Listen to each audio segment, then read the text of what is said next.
tant que vous n'êtes pas coupable, vous êtes innocent. Et par les règles de droit, c'est quelque chose qui peut tout à fait s'exprimer. Alors par exemple, c'est un autre grand principe du droit pénal, mais que vous connaissez sans doute, qui est celui de donner à l'accusation la charge d'établir les preuves. Et le texte là-dessus, avec les collègues des différentes sensibilités politiques, hein, de gauche comme de droite et d'extrême gauche, m'ont rejointe sur cette idée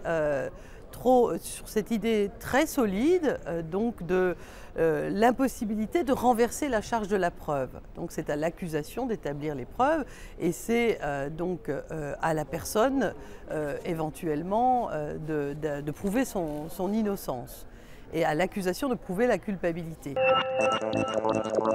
Alors il y a des règles qui sont en train d'être travaillées sur le fait qu'on ne peut pas faire un procès pénal en l'absence de la personne ou de sa représentation, c'est très très important.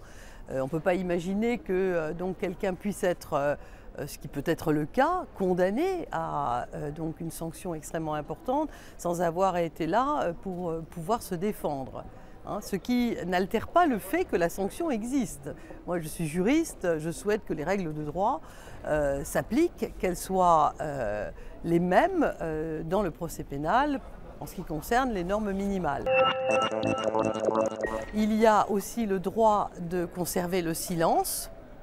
Sauf si par des voies la personne utilise la possibilité de conserver le silence, c'est-à-dire de ne pas parler pour essayer de fuir quelque chose, ça évidemment c'est sanctionnable, mais le droit de conserver le silence, de garder le silence et de ne pas s'auto-incriminer, c'est l'idée que le juge ne va pas pouvoir utiliser le fait que vous êtes silencieux sur un élément pour l'ajouter comme à charge, si vous voulez.